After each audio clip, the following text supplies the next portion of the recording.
Il y a bien longtemps, dans une époque lointaine, très lointaine, au XIe siècle, Honfleur ne s'appelait pas Honfleur, mais Honfleur, euh, Honneswick, Antessul, Uneflet, Uneflet. À l'époque, Uneflet n'est qu'un havre pour protéger les bateaux de la tempête.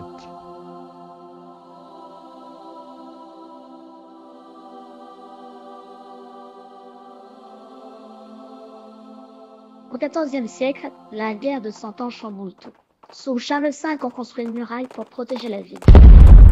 Il s'agit de la porte de Caen, qui contrôle l'accès et empêche les incursions ennemies.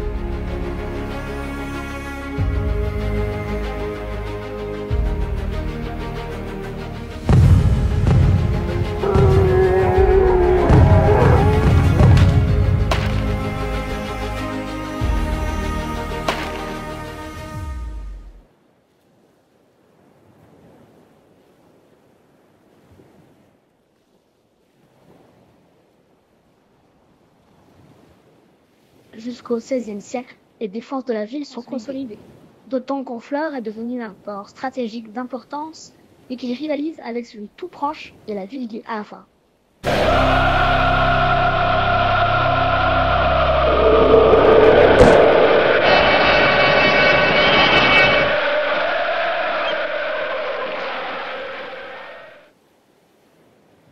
Mais c'est aussi la période des grands explorateurs, dont beaucoup partent du port d'Honfleur. Binot Ponnier de Gonneville, navigateur honfleurais, est ainsi le premier à découvrir le Brésil.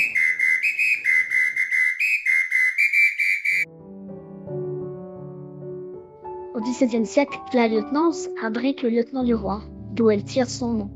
C'est aussi la fin des fortifications et le développement des grands bassins à flot.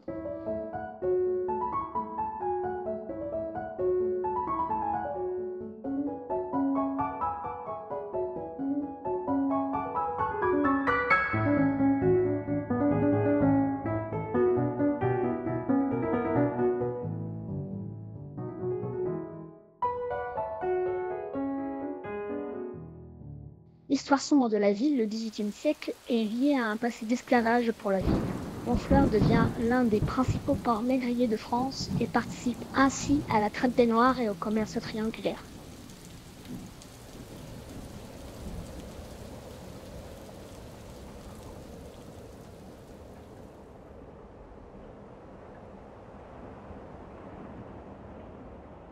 Au XIXe siècle, c'est la fin des chantiers navals. Honfleur rentre dans l'ère industrielle. Elle modernise son port et fait venir le train jusqu'à elle.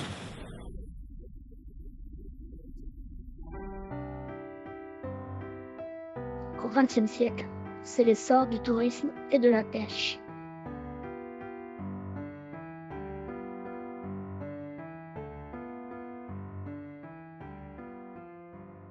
Au XXIe siècle, la lieutenance a traversé 1000 ans d'histoire et continue de veiller sur la mémoire d'Honfleur.